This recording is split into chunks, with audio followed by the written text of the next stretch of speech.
വളരെ എളുപ്പത്തിൽ ഉണ്ടാക്കാൻ പറ്റിയ നല്ല സൂപ്പർ ടേസ്റ്റി ആയിട്ടുള്ള ഒരു പാസ്തയുടെ റെസിപ്പിയാണ് കേട്ടോ ഇന്ന്.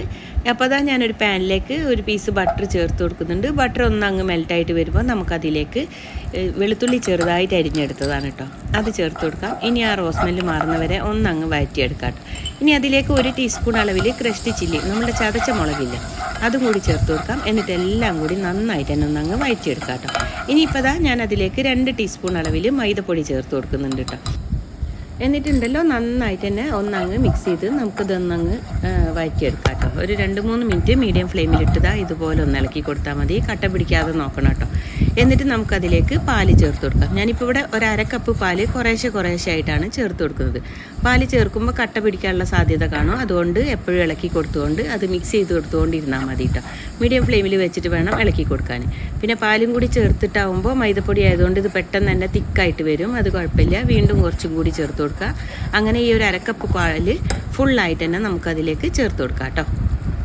ഇനി ഉണ്ടല്ലോ ഇതിലേക്ക് ചേർക്കാനുള്ള ചിക്കൻ ഞാൻ ഉപ്പും കുരുമുളക് പൊടിയും ചേർത്ത് വേവിച്ചെടുത്ത വെള്ളമാണ് കേട്ടോ ഇത്. അതിൽ നിന്ന് ചിക്കൻ ഞാൻ എടുത്ത് മാറ്റിയിട്ടുണ്ട്. ഈ വെള്ളം നമുക്കിതിലേക്ക് കുറേശ്ശെ ആയിട്ട് ചേർത്ത് കൊടുക്കാം കേട്ടോ. ഈ വെള്ളം കൂടി ചേർത്ത് ഒന്ന് മീഡിയം ടു ഹൈ ഫ്ലെയിമിലിട്ട് നമുക്ക് വീണ്ടും ഇതിനെ ഒന്നങ്ങ് തിക്കാക്കിയെടുക്കാം.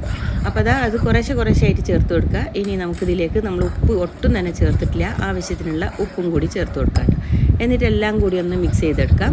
അതിനുശേഷം ഉണ്ടല്ലോ ഞാൻ ചിക്കൻ വേവിച്ചത് ഒന്നങ്ങ് ഷ്രെഡ് ചെയ്തെടുത്തിട്ടുണ്ട്. അതും കൂടി നമുക്ക് ഇതിലേക്ക് ചേർത്ത് കൊടുത്ത് വീണ്ടും നന്നായിട്ട് തന്നെ ഒന്നങ്ങ് മിക്സ് ചെയ്തെടുക്കാം കേട്ടോ. കുറച്ച് ഒരു 2-3 പീസ് ഒന്ന് വേവിച്ചെടുത്തതാണ് കേട്ടോ. ഇനിയിപ്പോൾ ഞാൻ അതിലേക്ക് ഉപ്പ് ചേർത്തിട്ട് വേവിച്ചെടുത്തതാണ് പാസ്ത, അത് അതിലേക്ക് ചേർത്ത് കൊടുക്കുന്നുണ്ട് കേട്ടോ. എന്നിട്ട് വെള്ളമൊക്കെ കളഞ്ഞെടുത്തതാണ്, അത് ചേർത്ത് നമുക്കിതെല്ലാം കൂടി ഒന്നങ്ങ് മിക്സ് ചെയ്തെടുക്കാം കേട്ടോ. ഇത് അധികം അങ്ങോട്ട് വെള്ളമായി പോകരുത്, ഈ ഒരു കട്ടിക്ക് വേണം നമ്മൾ മിക്സ് ചെയ്തെടുക്കാനായിട്ട്. ഇനി അതിലേക്ക് കുറച്ച് കുരുമുളകിൻ്റെ പൊടിയും അതുപോലെ തന്നെ കുറച്ച് ക്രഷ്ഡ് ചില്ലിയും കൂടി ചേർത്ത് കൊടുക്കാം. അപ്പോൾ ഇത്രയേ ഉള്ളൂ, നമ്മൾ ഈസി ആയിട്ടുള്ള വൈറ്റ് സോസ് പാസ്ത റെഡി ആയിട്ടുണ്ട്. നല്ല ടേസ്റ്റാണ് കേട്ടോ കഴിക്കാനായിട്ട്. ചിക്കനൊക്കെ ചേർത്തുകൊണ്ട് കുട്ടികൾക്കൊക്കെ ഭയങ്കര ഇഷ്ടമാവും. അപ്പോൾ എല്ലാവരും ഒന്ന് ട്രൈ ചെയ്ത് നോക്കുക. വീഡിയോ ഇഷ്ടമായിട്ടുണ്ടെങ്കിൽ ലൈക്ക് ചെയ്യാനും ചാനൽ സപ്പോർട്ട് ചെയ്യാനും മറന്നു പോകരുത്. പുതിയ വീഡിയോയുമായി നമുക്ക് പെട്ടെന്ന് തന്നെ കാണാം.